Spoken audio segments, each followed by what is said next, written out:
2019లో పార్లమెంట్లో జరిగిన ఒక చర్చ దేశాన్ని ఉలిక్కిపడేలా చేసింది. అప్పటికే బలంగా ఉన్న ఉగ్రవాద నిరోధక చట్టాన్ని మరింత పటిష్టం చేయడానికి మోదీ ప్రభుత్వం ప్రయత్నిస్తుంటే కాంగ్రెస్ పార్టీ దాన్ని వ్యతిరేకించింది. అందుకే పార్లమెంట్లో అమిత్ షా గారు కాంగ్రెస్ ను సూటిగా ఒక ప్రశ్న అడిగారు. 2004లో పోటా చట్టాన్ని రద్దు చేసి మీరు ఎవర్ని కాపాడాలనుకున్నారు? ఆ చట్టం ఉగ్రవాదుల కోసం పెట్టింది. మరి దాన్ని తీసేసి మీరు ఎవరికి మేలు చేశారు? आज भी कांग्रेस पार्टी के नेता जब बोले तब कहे पोटा कानून को रोककर किसको बताना चाहते थे आप?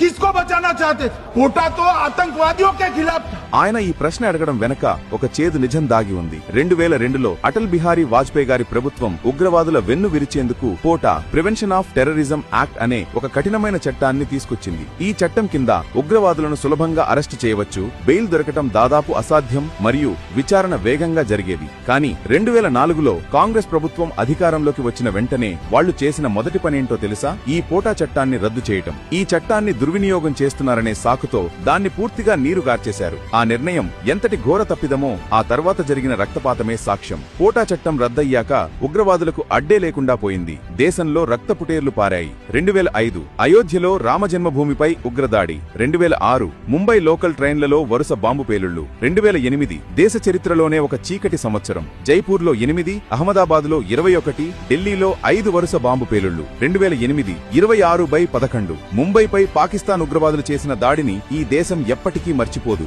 2005 నుండి 2011 మధ్య దాదాపు 27 పెద్ద ఉగ్రదాడులు జరిగాయి. 1000 మందికి పైగా అమాయక ప్రజలు ప్రాణాలు కోల్పోయారు. దేశం మొత్తం బాంబుల మోతతో దద్దరిల్లుతుంటే అప్పటి కాంగ్రెస్ ప్రభుత్వం సోనియా గాంధీ ఢిల్లీలోని బాట్లా హౌస్ ఎన్కౌంటర్లో ఉగ్రవాదులు చనిపోతే వాళ్ల ఫోటోలు చూసి కన్నీళ్లు పెట్టుకున్నారని బీజేపీ నాయకులు ఆరోపించారు. మన హీరో ఇన్స్పెక్టర్ మోహన్ శర్మ చనిపోతే రాని కన్నీళ్లు ఉగ్రవాదుల కోసం వచ్చాయట.